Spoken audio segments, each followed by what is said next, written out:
Welcome to Burlap Teachers. Enjoy the video. You begin by creating a project that fits rap production. Pick a hip-hop template and set the BPM and key to match the vibe. Once done, enable the metronome and a 2-bar count-in so your flows sit precisely on the grid. Import a reference track to match tone and arrangement and create a loop region to sketch ideas quickly.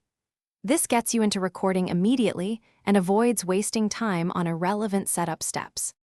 Once the loop is set, craft the arrangement by programming drums with Drum Machine Designer or placing Apple loops for a fast rhythm foundation. Make sure to layer an 808 sub for low end, a stab or pad for harmony, and sampled chops for character.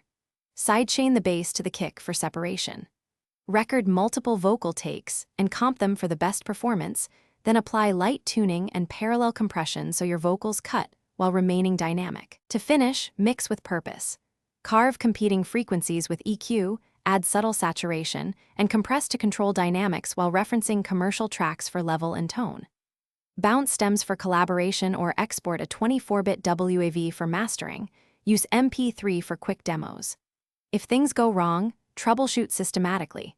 Check vocal phase and gain staging, ensure buses aren't clipping, and toggle plugins to isolate issues. This process secures a polished rap track ready for distribution.